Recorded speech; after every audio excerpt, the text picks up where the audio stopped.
This is a response video to a video that H3H3 put out yesterday, and like, it just made me so sad and upset that like there's this 40-year-old man shaming like girls. H3H3 uploaded a brand new video, and it's causing some people to call him a body shamer. Do you believe that he went too far, that what he did was wrong? He has a wife and a child coming. It's like, where was his wife during all this, you know? I would be so ashamed if that person was my husband, my son, my brother. That is so low. That needs to come to an end. Dude,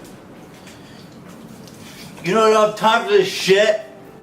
As of recent, Ethan Klein from H3H3 came under fire for some of the comments he made about people who Photoshop and Facetune their bodies on Instagram.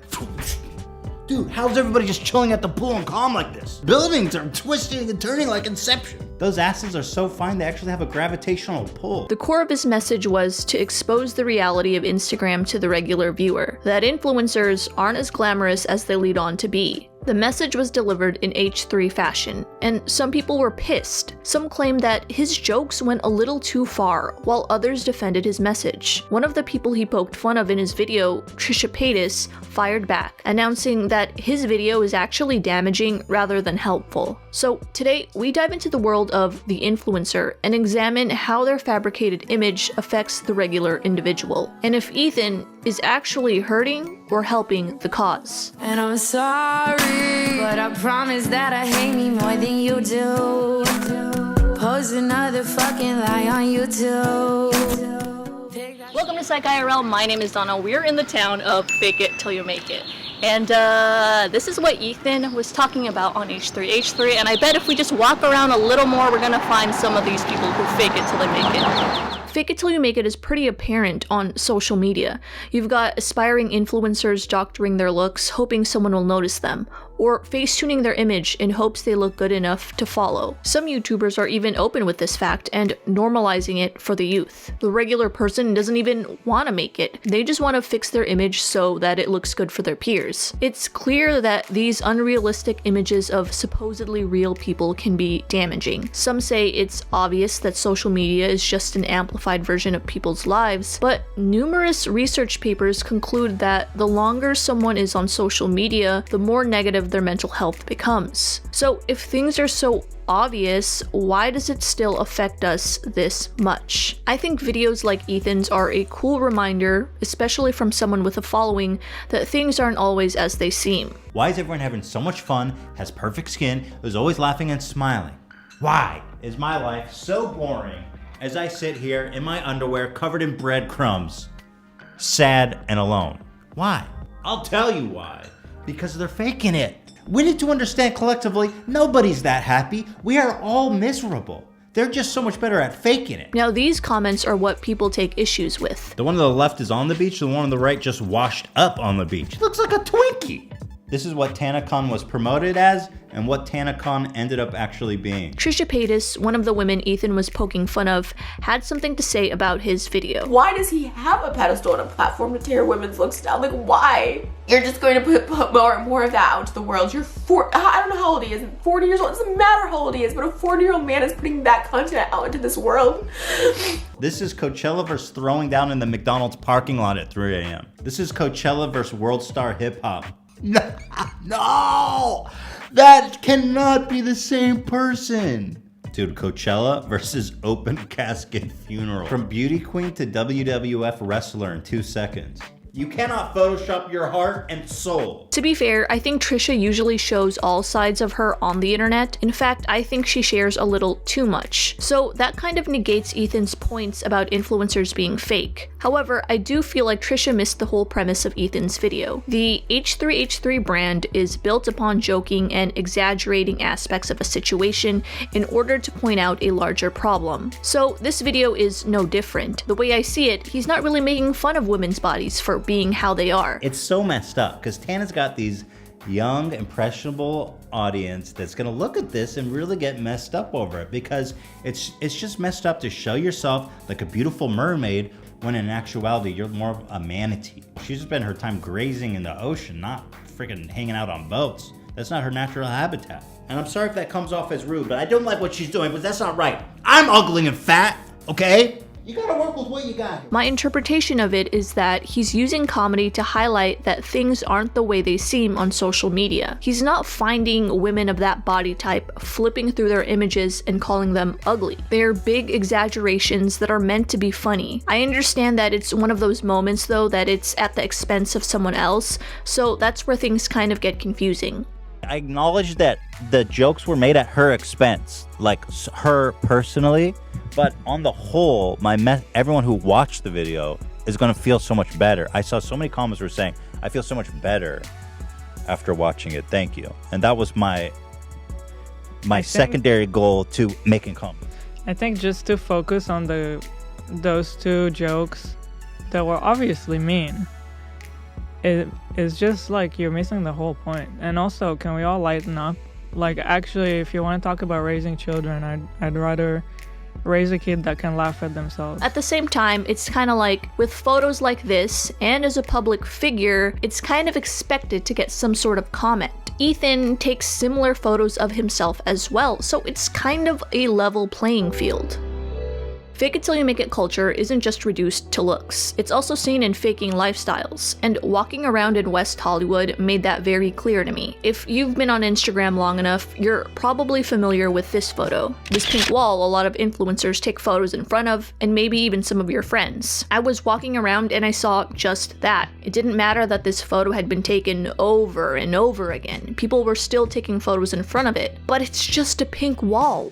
It's not like the Leaning Tower of Pisa or Crossing Abbey Road, or maybe, in a sense, it is. Photos like these are pretty cliche, but it also tells a story. 1, life is great and I'm well traveled. And 2, I'm part of the community that does that. Hence, the result is a collection of these cliche photos from people who want to be part of this group. Instagram has created a new similar group, and it involves spots such as these. They aren't exactly timeless landmarks, but they're very recognized on Instagram. A lot of these shots have been pushed by influencers. Influencers have made their life seem so glamorous that a lot of regular people want to be part of that, to even just emulate to their friends. Okay, you're gonna get a lot of likes. Come on, Mango. Do it for the vlog.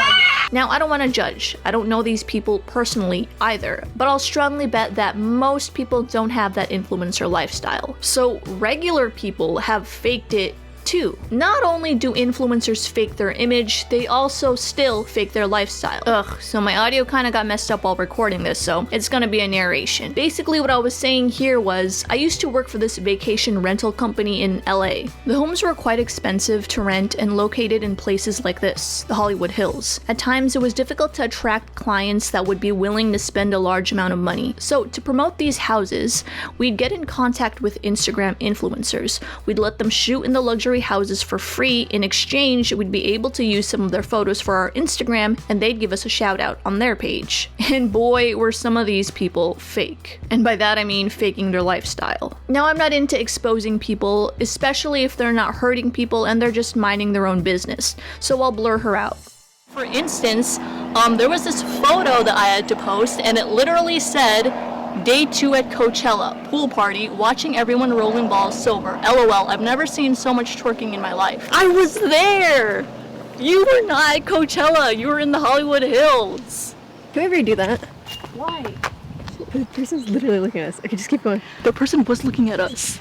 Okay, let's go back. He could be like a murderer. Fuck. Is that him?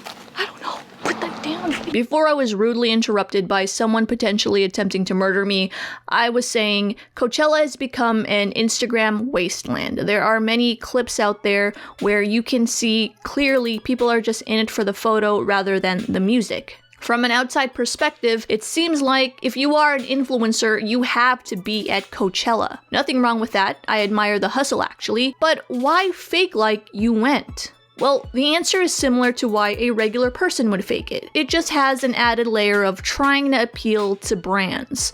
When you brand yourself a certain way, you get approached by certain companies. That's why you've got the B-roll vloggers being sponsored by camera companies, beauty gurus by makeup, and so forth. So if you brand yourself as a luxury lifestyle influencers, luxury companies are more likely to approach you. This is what I feel like this influencer was doing. Now my point isn't to shame her, which is why I blurred out her face. It's to prove that not only is image being faked, but lifestyle is as well. Now these days everyone edits their photos, whether that be using a filter or brightening up a dark picture. The problem isn't reduced down to editing photos is bad. It's not. In fact, it can be an art form. The problem is influencers creating an illusion that is normal and attainable. When fitness influencers, for example, post about how hard they work to get their bodies in shape, but it's actually edited that way, it defeats the purpose of their business. It's so fraudulent. The interesting part of this whole thing is that this guy has almost 500,000 followers on Instagram. And actually, the thing is, I don't think they're fake followers. This guy actually has very high engagement on his pictures, averaging like 30,000 likes on everything that he posts, which is a pretty high engagement for someone with that many followers. So it kind of blows me away, and it really goes to show, how many impressionable people there are out there that do follow fitness Instagrams and fitness YouTube channels, and how people can, in fact, get away with posting Photoshop pictures using fake weights. How can your followers work towards this body when you yourself haven't? How can you promote workout regimens, diet programs, and supplements for a body that doesn't even exist? You can see how someone can take a photo of themselves and make themselves look completely different. This is actually how I ended my video, but as I said before, my audio was messed up. Life is great. So how do you feel about influencers in general? I guess technically I would be considered one, even though I will never admit it to you in person. And do you think Ethan took it a little too far with his point? That's the end of the video. I'll see you guys next time. Stay psyched.